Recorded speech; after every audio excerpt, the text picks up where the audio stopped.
pag nagmamature tayo, parang nauobliga tayong kalimutan yung pagiging bata eh. Mas lumalaki daw tayo, mas lumalaki yung mga problema, mas lumalaki yung responsibilidad. At pag nangyari yun, ang dami ng mga bagay na lumalagpas lang sa atin. Nung mga bata pa tayo, wala tayong pinapalagpas eh. Kaya parang haba ng araw, di ba? Parang lahat ng bagay big deal sa atin. Naalala mo pa ba nung una kang nakakita ng rainbow? Wow! Eh yung bago sumara yung ref, namamatay yung ilaw. Wow!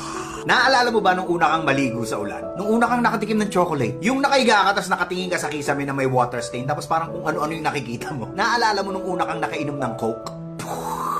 Sa maniwala kahit sa hindi, ang dami pa rin mga ganun sa paligid natin. Mga bagay na hindi pa natin alam. Pero dahil mayayabang na yung mga mature na mga sarili natin, hindi na natin ini-enjoy yung kababawan. May mga nagsasabing matanda na tayo kaya hindi na tayo naglalaro. Pero ang totoo, hindi na tayo naglalaro, kaya tayo tumatanda. Sana wag niyong hayaang mawala yung inner child ninyo. Huwag tayong maging isip bata.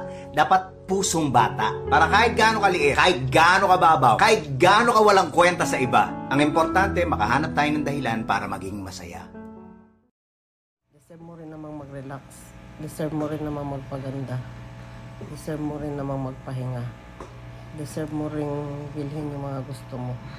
Utang, inang ka, deserve yan. Naubos na ang pira ko.